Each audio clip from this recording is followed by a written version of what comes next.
No, I think this is good. I think our members. Oh, okay. They want to keep it rolling. We're good? Okay. Good morning. Good morning, and thank you for being here. St. Louis and I extend a warm thank you to my colleagues, staff, impacted tenants, and members of the press for joining us here today.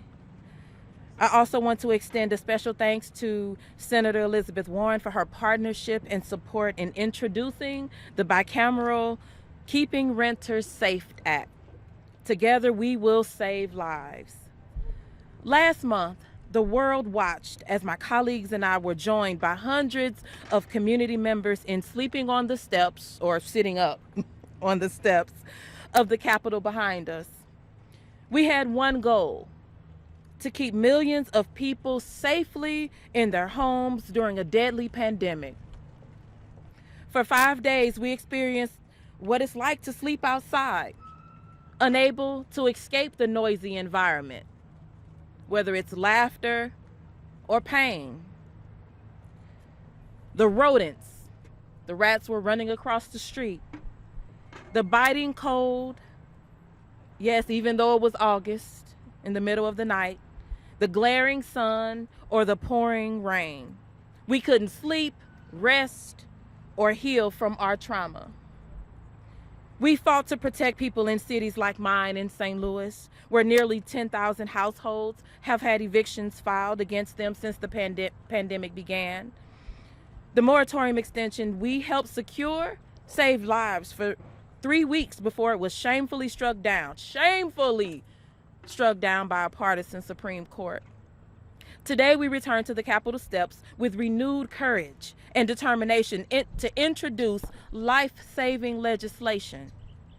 The Keeping Renters Safe Act will protect renters from eviction and curb the spread of COVID-19.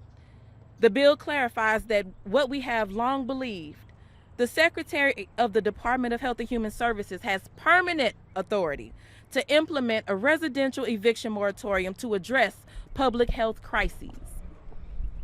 The bill directs HHS to implement an eviction moratorium for the duration of this COVID-19 pandemic, plus 60 days. The bill would implement a moratorium that would be automatic. People wouldn't have to apply for this protection. It would cover all residential eviction filings and proceedings, with exceptions only to protect the health and safety of others.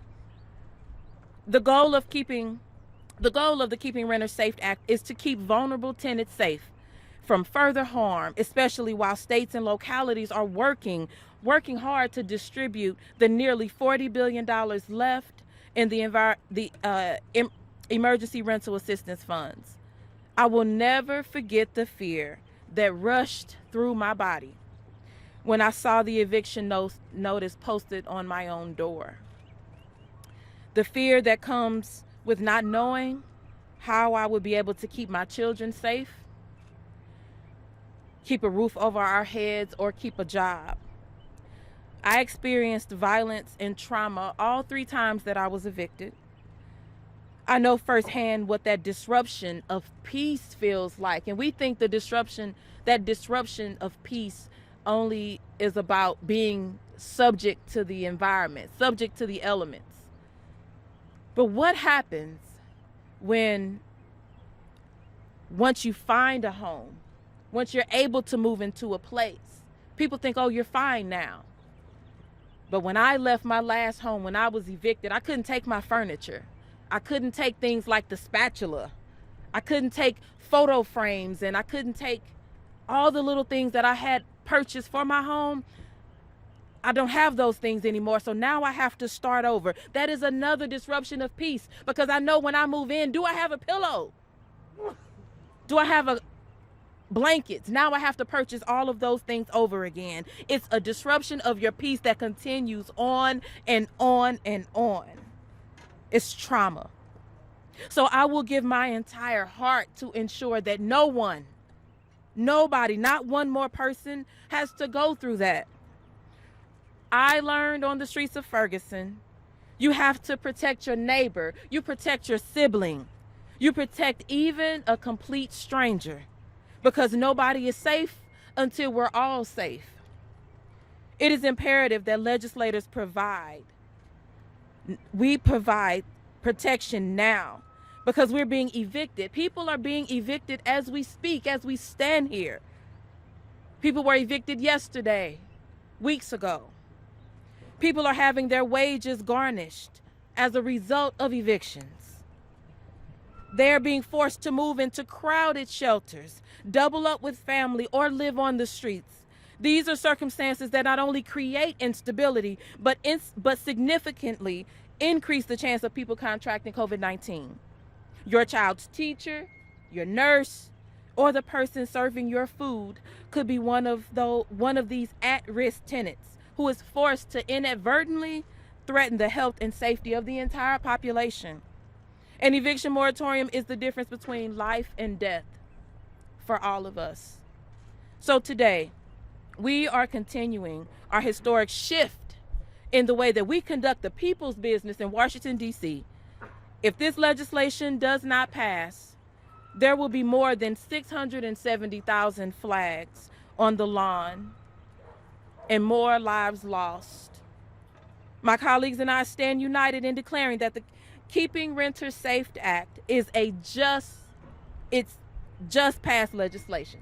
It is just passed legislation. We must protect the millions of people who are at risk of losing their homes, their stability, and even their lives.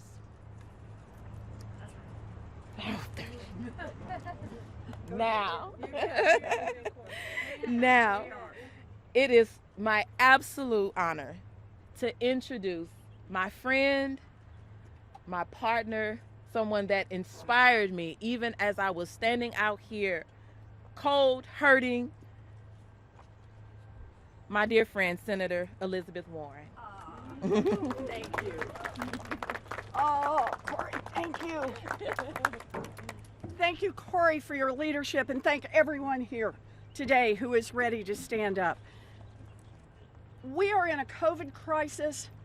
We are in an eviction crisis. And the eviction crisis is making the COVID crisis work. You know, this pandemic is not over. Families, millions of families across this country are worried about getting sick. They are worried about their next paycheck. They are worried about trying to catch up financially from weeks or months without a paycheck. This crisis falls hardest on Black and brown families because they are more likely to be renters, and because the entire COVID crisis has fallen more harshly on them. Now, Congress and President Biden worked hard to protect people from being thrown out of their homes. We did this because it is the right thing to do and it is the safe thing to do. But an extremist Supreme Court cut short eviction protections and put millions of people at risk for losing their homes. Forcing tens of thousands of people out of their homes will only make this public health crisis worse. As Delta surges, we must act. And that's why I am honored to be here with my partner, Cori Bush, and all of my partners here to support the Keeping Renters Safe Act. This will put in place an eviction moratorium during this pandemic and give authority to HHS in the future to deal with this kind of crisis if we have another health pandemic. Study after study suggests that moratoriums aid in reducing infections and death due to COVID-19, and that when moratorium evictions expire, there is an associated increase in COVID-19 and mortality. Right now, 7.7 million renters report being behind on their rent. That is nearly 14% of all adult renters. And people of color who have been hit hardest by this pandemic are disproportionately at risk. Nearly 1/4 of Black renters report being behind on rental payments. Now, last year, Congress worked together to account for that staggering reality. We believed that landlords should not have to bear this cost alone. So we provided more than $45 billion in emergency rental assistance. And that money is now getting into the hands of landlords around this country. It is helping families who lost a job get caught up on missed payments. But the money is going out too slowly. As of the end of August, nearly 90% of emergency rental assistance funds had not yet been distributed. There are still billions of dollars to distribute and millions of families who need that help to avoid losing their homes. But thanks to an extremist Supreme Court, evictions are now on the rise. We can avoid further exacerbating this crisis if Congress can step up now and pass legislation that keeps families in their homes through the duration of this emergency. Implementing a new eviction moratorium will save lives. It is time now for Congress to act. And I am deeply honored to be here with my longtime partner and the woman who speaks the love language of policy, Congresswoman Ayanna Pressley. Ayanna?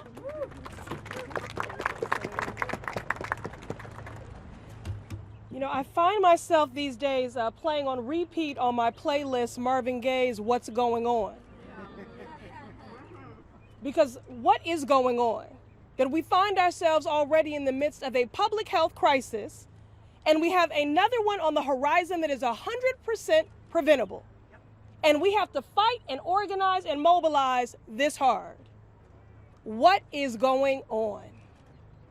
The extremism of this court has proven that they are not on the side of the people, and in fact, they are the absence of justice when it comes to voting rights, when it comes to reproductive freedom, and when it comes to housing rights. And that is exactly why Congress must act.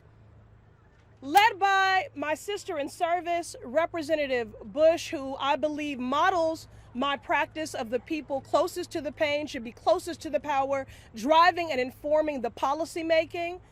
We are all better for her service, and led by her, we chose to sleep on the steps of the Capitol. That was a choice. But millions more are running out of options, and it will not be a choice. But this is 100% preventable because eviction is a policy choice. So I want to thank Representative Bush for her leadership and Senator Warren for your steadfast partnership, for gathering us here all today. It is a pleasure to stand with you today and introduce this life-saving legislation, the Keeping Renters Safe Act. New cases of COVID-19 are continuing to rise in my home state of Massachusetts. The truth is, this pandemic is far from over. I cannot believe my colleagues and I just last week were in an oversight hearing. Representative Ocasio-Cortez and Tlaib and one of our colleagues across the aisle said, the pandemic is virtually over. It is far from over. And we still need measures to keep safe our families and our communities. Eviction puts folks in harm's way, plain and simple. And as a result of eviction, many families are forced to move into crowded hotels or shelters or onto their neighbor's couch where they are no longer able to socially distance. We know that when 27 states lifted their eviction moratoriums during the pandemic, it led to 433,000 preventable cases of COVID-19 and more than 10,000 preventable deaths due to COVID-19. When I say eviction is a policy choice, it's not just a catchy turn of phrase. We have lost more than 10,000 people that could be with us only if they had remained safely housed. Our loved ones, our neighbors, our friends. That ain't right. Renters, it ain't right. And renters don't deserve less just because they can't afford more. This is not something abstract for me. I know the trauma of coming home to an eviction notice on the door when I was a child. And if you have never had to face the threat of eviction, if you've never been on the verge of losing your home, take my word for it. It is a fate, a fear, and a dehumanization that you do not wish on anyone, especially not during a pandemic. What's going on? Since last year, we've been calling on every level of government to step in and protect renters from evictions. Today, we are once again advancing the fight for a life-saving eviction moratorium, which is grounded in public health and a matter of racial and economic justice. Evictions are disruptive and violent events that not only destabilize families, but make it harder to rent housing, safe housing in the future, to apply for credit, to borrow money, or to purchase a home.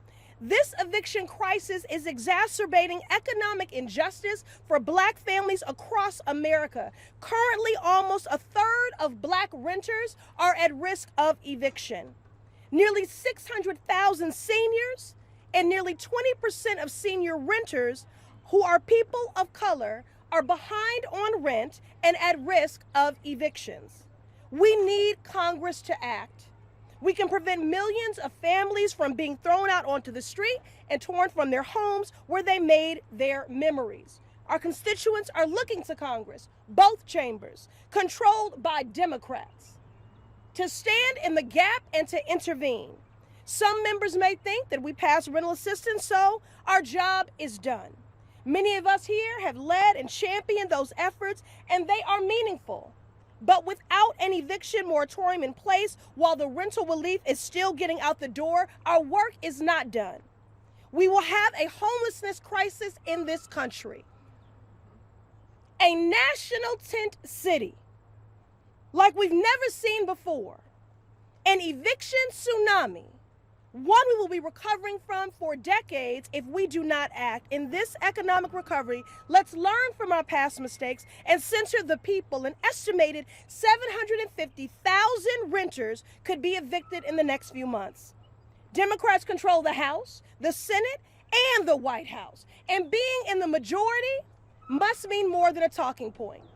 It's a decisive majority that has also given us a mandate to act on the interest of the people.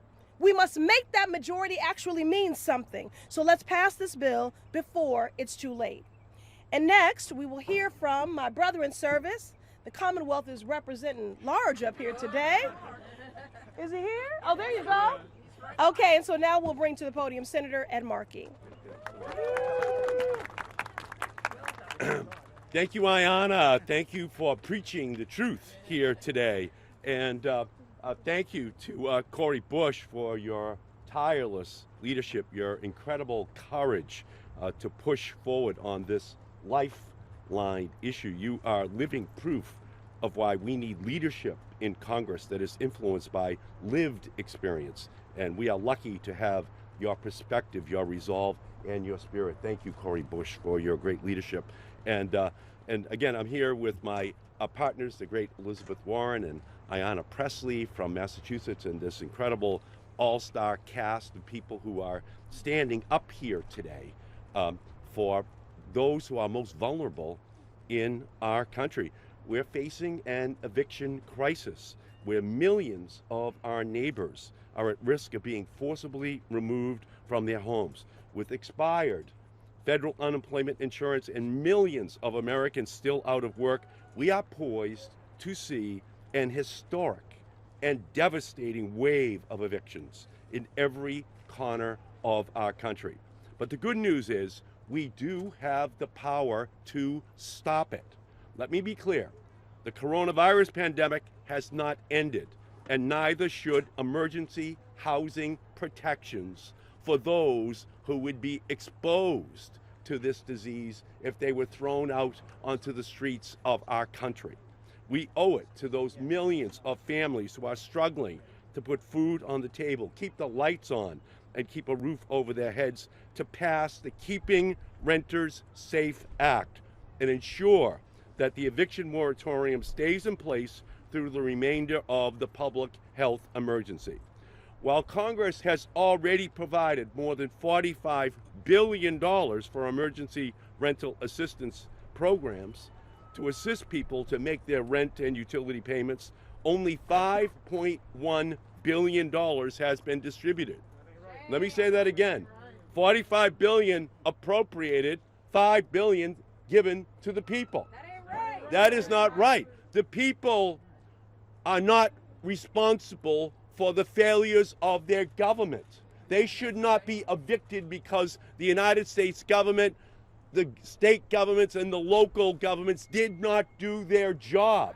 The people who should be punished right now are the governments who have not responded to the cries from people who say that they need help for themselves and for their children. That is what this day is all about. It's to ensure that we pass the legislation that says to principally black and brown and immigrant families who have been most adversely impacted by the coronavirus, and they are most disproportionately impacted by an eviction notice, that they are going to be protected. They did not create the coronavirus, and they did not create this crisis where the funding has not reached them to pay their landlords. Keeping Renters Safe Act will ensure renters can count on a roof over their heads, not an eviction notice at their door. That is why we are here today. There is no moratorium on the coronavirus. There is no moratorium on November arriving in 5 weeks in our country. There has to be a moratorium on evictions in our country to protect those innocent families from things over which they have had no control. So that's why we're here today. We thank Cori for her leadership, and my job is to introduce a great leader for all of the people every single day of the year, Alexandria Ocasio-Cortez. Thank you so much, Ed. And Massachusetts is indeed out here tonight, and I think New York is also out here tonight. That's right, we got Mondaire Jones, we got Congressman Jamal Bowman, we have our advocates. So Jimmy Gomes, you have to step it up in California, okay? You're gonna have to rep it, all right?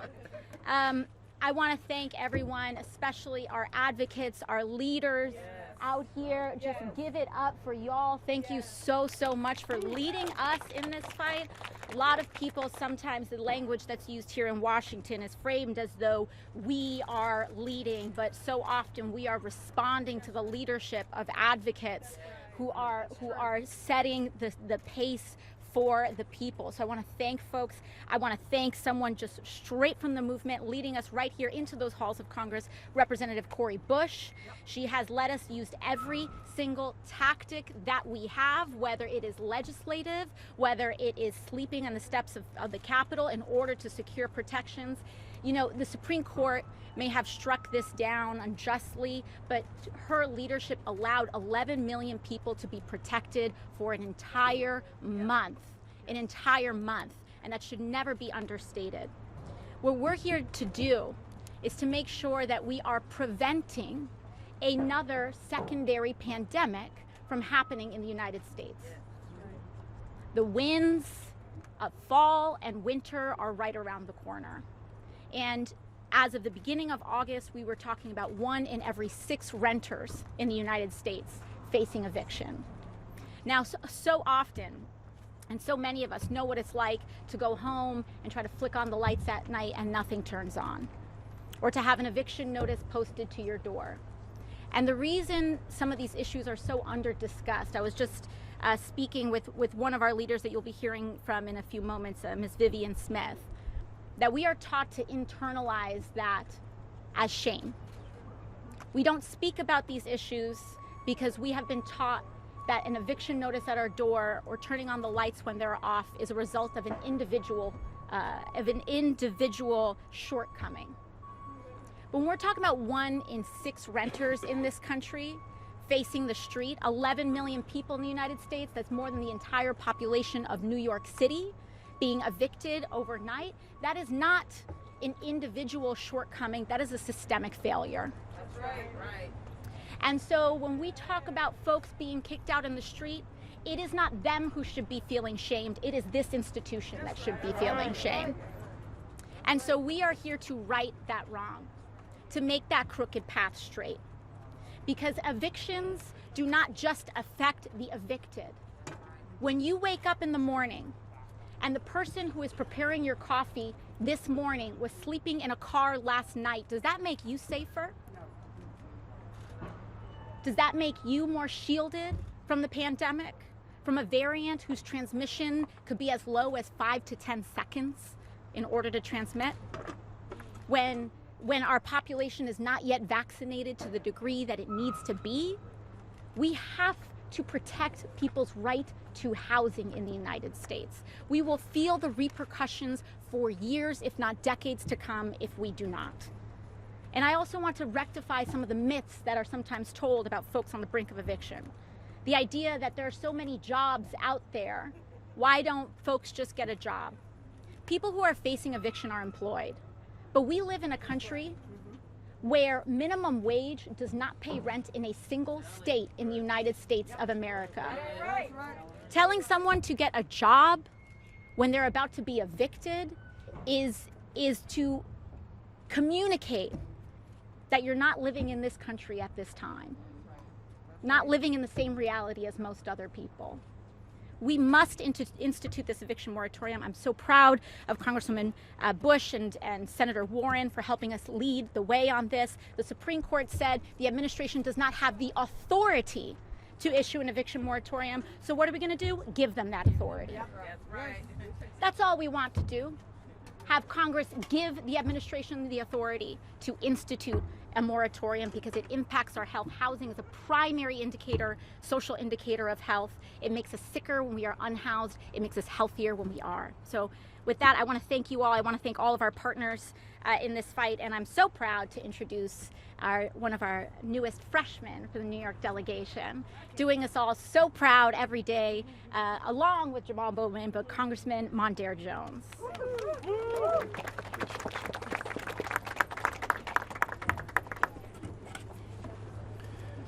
Well, that's hard to go after. It always is. But it is a joy and an honor to be surrounded by so many people who have been leading the movement and doing the lion's share of the work in this country to ensure that everyone can live in dignity in the richest nation in the history of the world. Last month, I proudly stood alongside incredible leaders like Representative Bush and fought to keep as many as 11 million Americans from becoming homeless or unhoused. We said then that we would use every tool at our disposal to keep folks housed, and we meant it. I hope you see that today. I'm proud to stand by her side and alongside all of my colleagues behind me, and of course, all the brilliant activists who have been doing God's work to get us to this place, even before people started paying attention to the expiration of the eviction moratorium. As we continue this fight by introducing the Keeping Renters Safe Act. It was only a few weeks ago that we all stood here together after the eviction moratorium had expired. Many members were already back in their districts, and the White House claimed that its hands were tied, though we knew better. We refused to take no for an answer.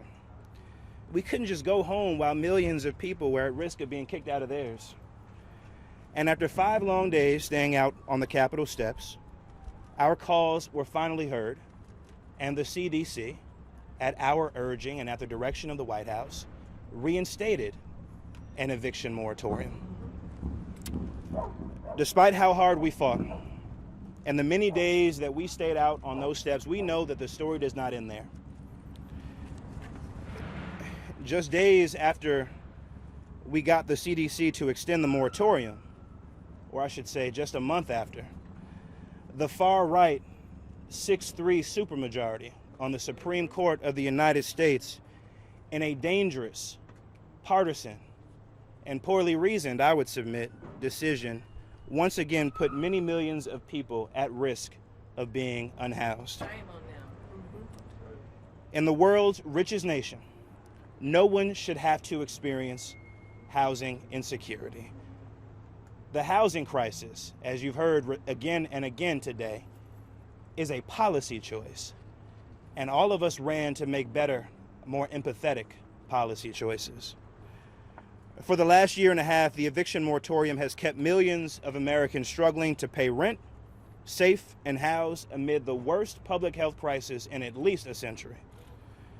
And the same is true for the economic crisis that we now face. As the Delta variant continues to ravage this nation and the world, And the people who bear the brunt of the housing crisis find themselves bearing the brunt of that pandemic. We must do everything that we can to keep people safe, especially in communities of color, which are being most impacted, as you've heard today as well. We have a moral obligation to do this, to ensure that every person remains safe and housed for the duration of this pandemic, and get this, long after the pandemic is over, because housing is a right, and we can afford to do that. Congress is going to vote on the defense bill this week. My goodness. Just a fraction of that could be used to house all the people who are currently unhoused in this country. Don't tell me we can't afford to do that when we spend money in this place every single day.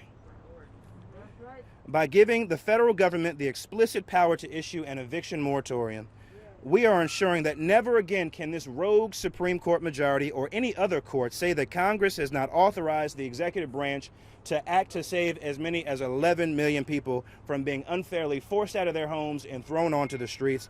It never should have had to come to this. But here we are. When we said we were going to do whatever it took, we meant it. And I'm so grateful to do this work in partnership with friends like Representative Ilhan Omar of the great state of Minnesota, who is now going to speak a few words to you.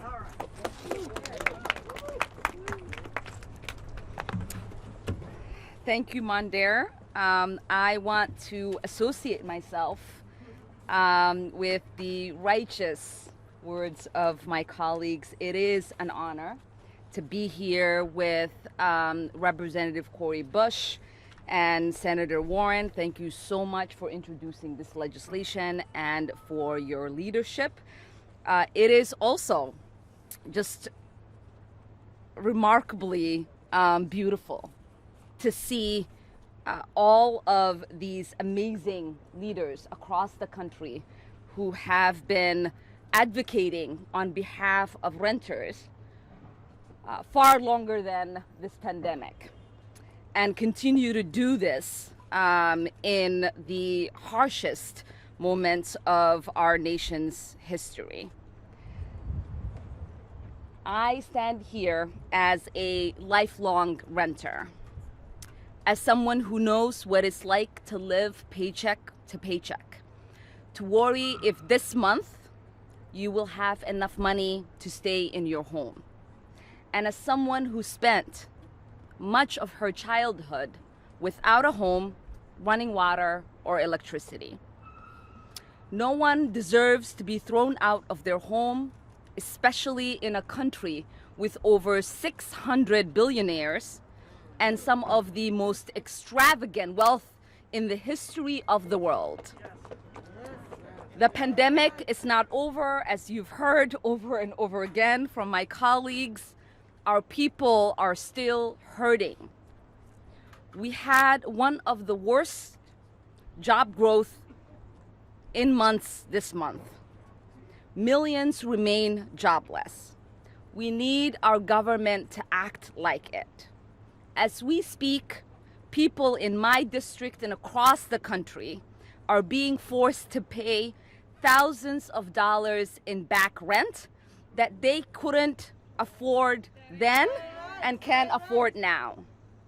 We should not have let this moratorium lapse. We should have canceled rent and mortgage payments. Ayanna earlier said this eviction and evictions are policy choices. And oftentimes we find ourselves debating with our colleagues on both sides of the aisle to make policy choices that are just, that are equitable, and efficient.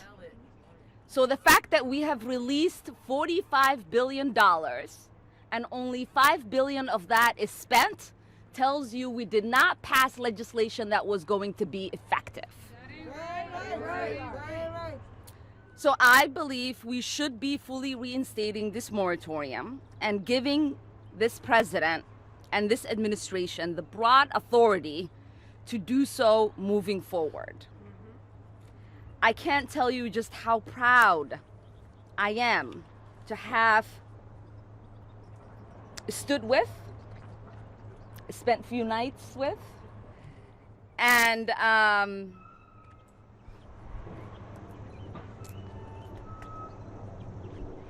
shared just a moment of vulnerability with so many of our colleagues who, unlike our colleagues who chose to leave and not act on expanding this moratorium, personally understood that when people invest in you to be their voice in Washington, that you must actively do everything that you can to be the best voice possible for them. And so I know we take a lot of flack.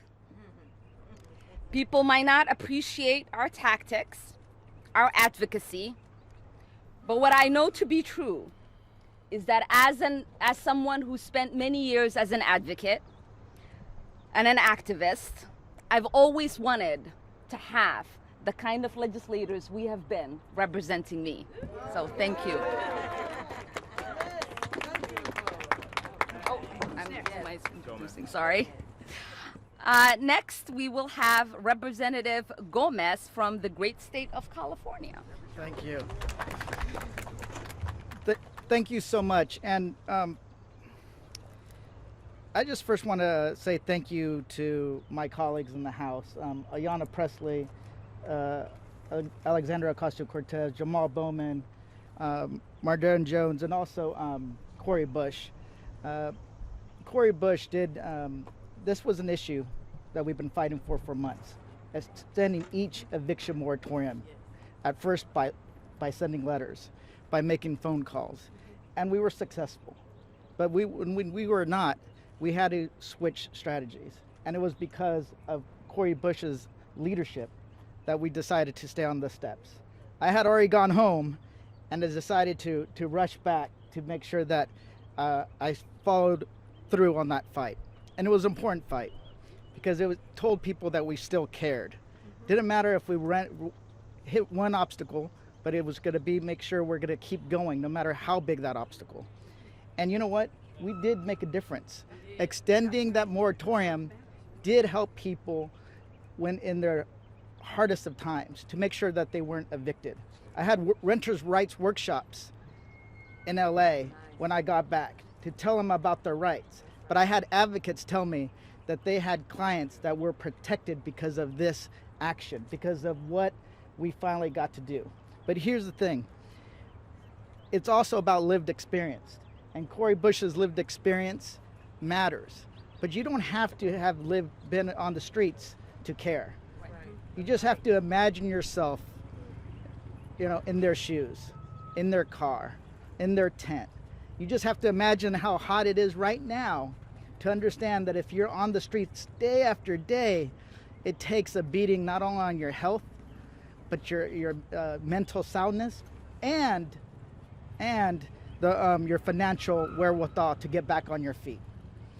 I represent the city of LA, the east side and downtown. We have one of the largest homelessness crises in the country. 48,000 people, 68,000 in the county. And if we allow more people to end up on the streets, it hinders our ability to get the people who already need the help into housing as quickly as possible. So this is not just about the people who are housed, but it's also about the people who are currently still living on the streets. And we need to make sure that we continue to think about them in everything we do. And for people who don't think, this is nothing to do with healthcare or people's health, I've taken tours of the LA County General, and when they bring in a patient, they have risk factors. And now, in the city of Los Angeles, one of the risk factors, not just hypertension, not drug abuse, not other things that people do, but housing. Homelessness is now a risk factor. Think about that. This crisis has gone so bad that now doctors will ask you if you're living on the streets or not. That is what we're facing. So what we've done during the pandemic was good. but not good enough. And we need to do more. And this Keeping Renters Safe Act will help do that. It will allow an administration, not only this one, but future administrations, to move faster when there is a crisis. Because there will be another healthcare crisis in this country when it comes to a pandemic. And if people think that this one has passed, they're sadly mistaken. And the people that tend to say it's passed are often the ones in the states with the highest infection rates and the highest death rates. So they're not people you should probably be listening to for advice on how to handle this pandemic. They're not living in reality. So we're going to keep pushing. We're going to take the outside activism on the inside, and we're not going to give up until we protect every single renter in this country. With that, I would like to introduce a longtime fighter in Congress. She might be short, but she is powerful, and that is the great.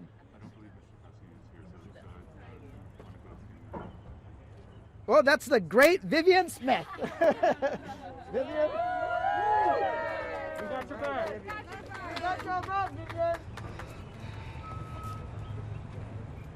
My name is Vivian Smith. I'm a leader with the Miami Workers Center. I'm a member-based organization in Miami, Florida, where workers and renters demand the respect, the resources our community need and deserve. I am proud to be here today as a part of a historical delegation of tenants organized through the Home Guarantee Campaign. There are 11 of us who have made this trip to Washington, D.C. from all over the United States. We represent millions more like us who has faced the pandemic eviction of our life, ruining rental debts. That ain't right.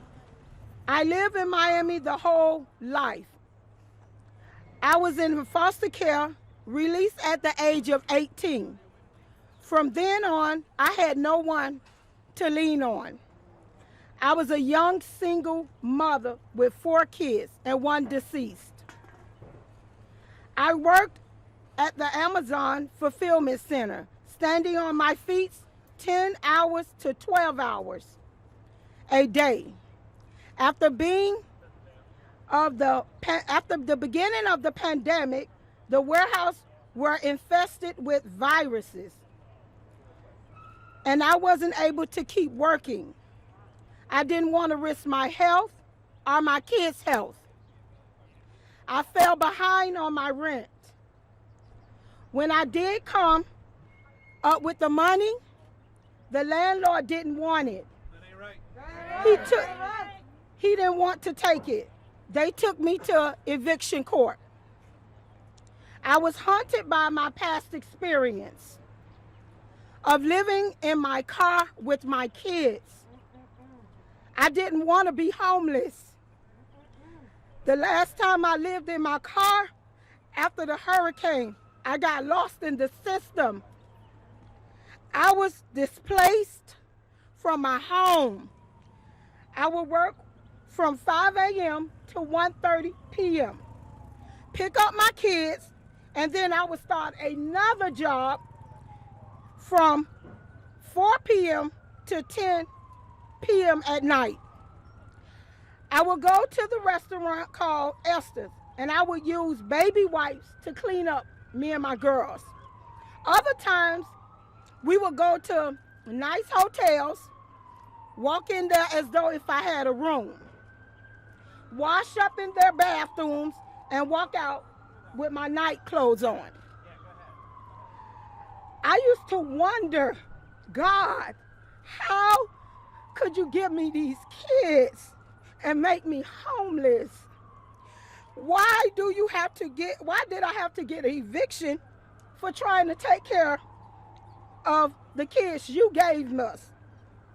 What is this in my life that always I'm losing my place?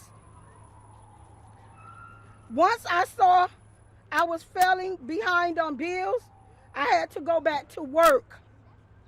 Even with the high risk of getting sick, my kids say, It can't be mom that gets sick. She got to take care of us.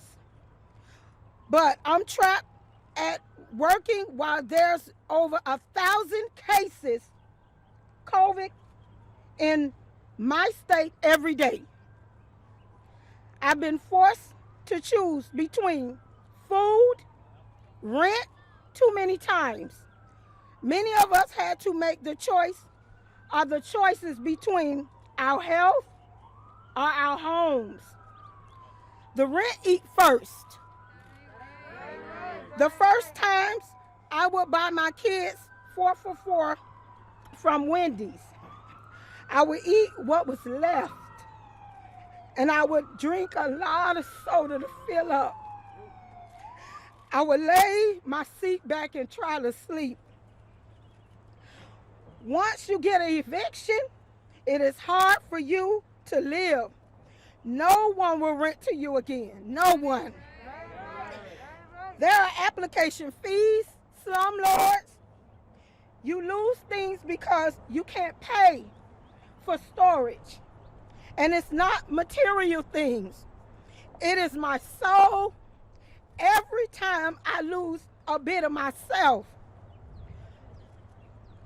I want you to imagine if you had a family and you had to go through that. Close your eyes for me for 1 second and imagine that no one should have to make these choices. Tenants like me need Congress to act with urgency to pass an eviction moratorium in all evictions, and now at least until the public health emergency is over.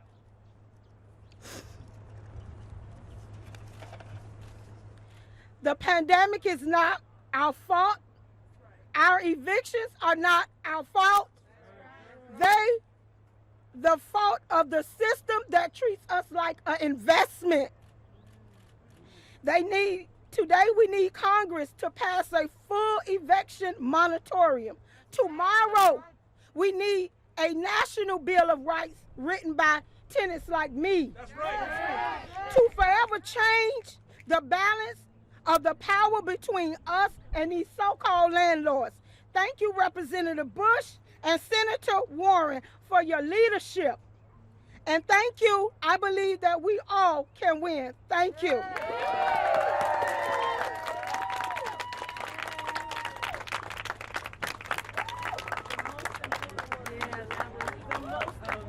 hope all of that Well, first of all, I'm Barbara Lee. I represent the 13th Congressional District of California, including Oakland and Berkeley, California. I just want to speak to Vivian. Yeah. Vivian. Vivian, let me just say to you, you have borne witness as to why we are here today. And also, you have reminded us in your delegation that this is your government and your government must respond. That's right. Okay. That's right. And I want to remind you of what our sister Congresswoman Ayanna Pressley always says, and that is the people closest to the pain must be closest to the power. That's right. And so I have to salute you today. All of us, thank you. Yes, we know it's difficult. Congresswoman Bush, we know what's taking place in terms of this press conference and the trauma of being unhoused, the trauma of not knowing where you're going to live the next day, the trauma of worrying about taking care of your children. And so I just have to thank you for being brave and for being bold, and to yourself, Congresswoman Bush, thank you so much for bringing us all together. Thank you, Vivian. Thank you.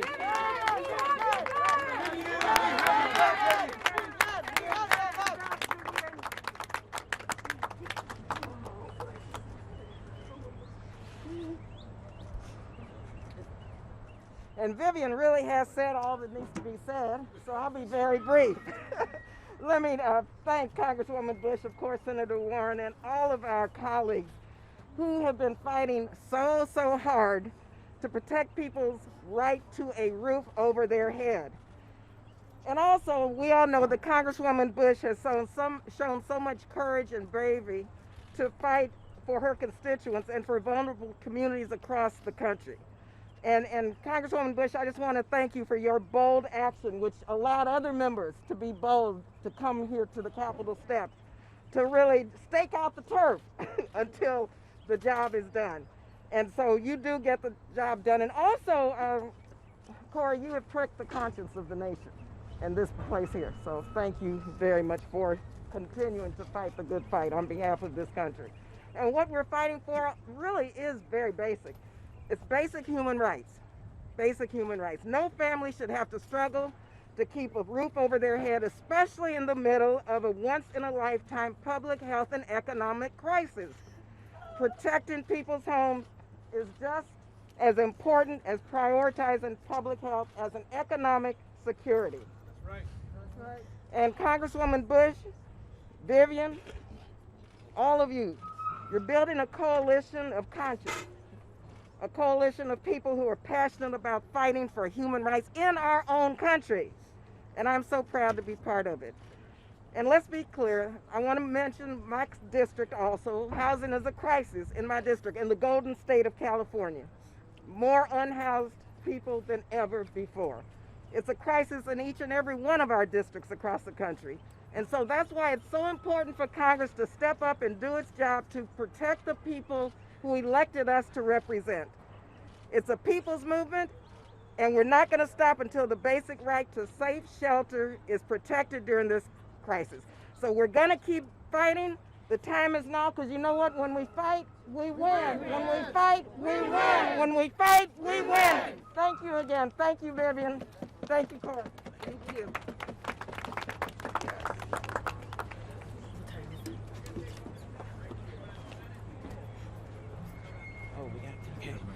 Okay. We just have a few minutes. I would like for my sisters in service to step up, and Representative Bowman and Jones and Gomez, all of you to come up. We're going to answer a few questions.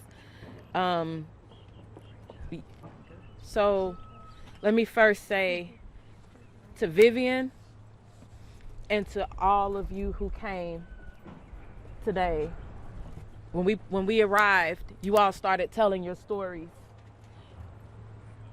And it's a traumatic thing to go through it. It's a whole other traumatic thing to talk about it and to have to continue to relive it, especially when you are still in it. And so we want to lift you all up right now and know that this work is not for show. This work is for your safety, so you can stay in their homes. This thing is not a plaything that we're doing. We want to make sure that that you have safety today and safety tomorrow. Thank you for your courage to speak up. Also, we want to highlight, uplift our staff. The staff, we weren't the only ones out there sitting up trying to stay awake because Capitol Police wouldn't let us go to sleep. We weren't the only ones. It was our staff that were out there with us in the trenches, cold, rain, heat. So we want to thank our staff. We want to thank the staff for helping us with this, working on this legislation and working with all of the groups. We have more than 80 advocacy groups that have endorsed this legislation. So thank you to our staff. Now we'll open it up for a few questions. We just have a few minutes. We can get started. Congresswoman, you say this legislation will essentially stop death and infection from COVID-19 by stopping evictions because people aren't being stuffed into hotels and shelters. So my question is, do you also support unvaccinated migrants being sent back to their homes so that they are being stuffed in hotels and shelters to stop the spread of COVID-19 and save lives? Our work right now is to make sure this bill is about making sure that the authority is given to HHS to make the decision that during a pandemic, a global pandemic, that people are able to stay safely in their homes. We care about children, we care about adults, we care about our elders, we care about the vaccinated and the unvaccinated. Thank you.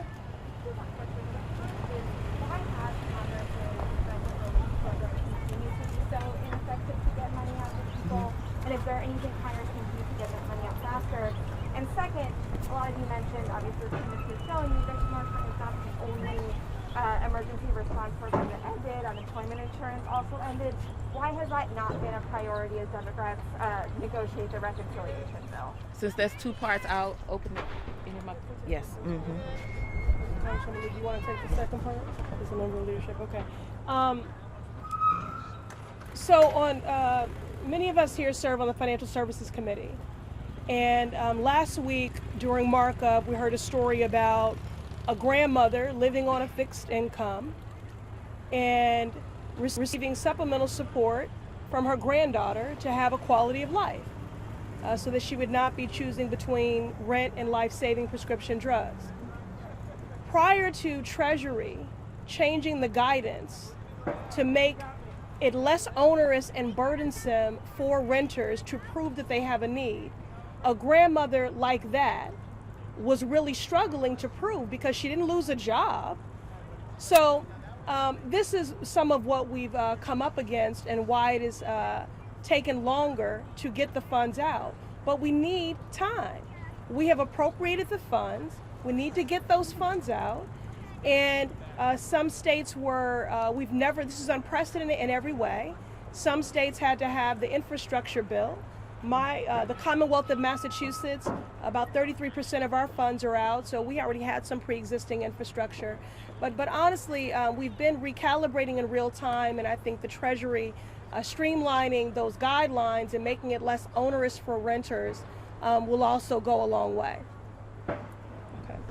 With regard to the negotiations, you can be guaranteed with certainty Congresswoman Maxine Waters is in there fighting to make sure that we have a substantial amount in terms of investments for affordable housing and addressing the housing crisis. You all know the dynamics of what's taking place, but we know for sure that that's on the table and that the negotiations are going forward, and it's a big priority for her. I'm sorry, and all of us. One more thing that I left. It's been a priority. I mean, look, the hardship is unprecedented in every way.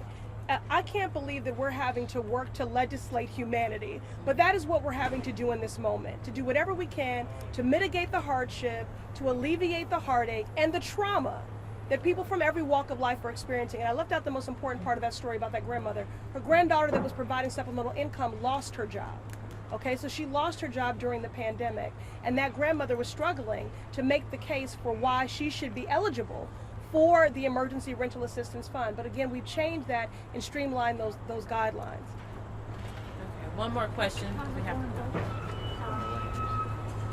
Majority Leader Steny Hoyer an hour or two ago said that was asked how large the reconciliation package would be, and he said they were waiting to see what the Senate would support. Now I know that Senator Manchin has talked about maybe $1.5 trillion as opposed to $3.5 trillion. I just wondered if you're concerned about this process and whether there's a number below which you won't go and you would not support the package.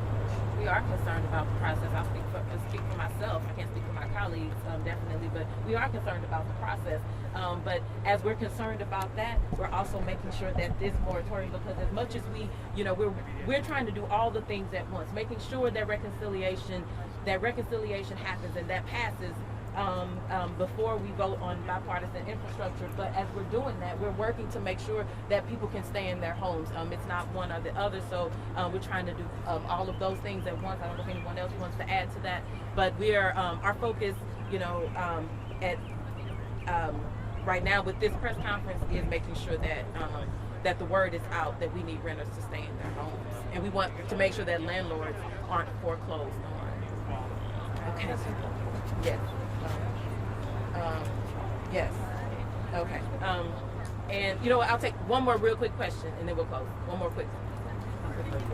I was just going to ask, right before the August recess, House Democratic leaders struggled to be able to get the votes needed to extend the initial eviction moratorium.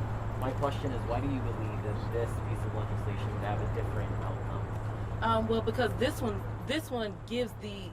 says that Health and Human Services has that permanent authority. So this one is making sure that those that are actually doing the work dealing with Health and Human Services, where this falls under, have the proper authority to be able to move forward with especially when we're talking about a public health crisis, to be able to move forward with an eviction moratorium. So this is something this is about saving lives, and I think that because we're saying you are the authority, so we're making sure that you have the authority. I think that that's what makes this different. Also, this is something that has to happen. This has to happen, and so we won't stop until it happens. And so hopefully our colleagues will recognize that, and we'll keep pushing. Also, I want to thank all of our other colleagues who are out here. I see Representative Stansberry, and I saw someone else out here. Representative Bowman didn't speak. Representative Bowman. But thank you all so much for being here, and thank you to all of our advocates. Have a good one. And just so you know, the whole delegation of tenants are people who have faced pandemic evictions.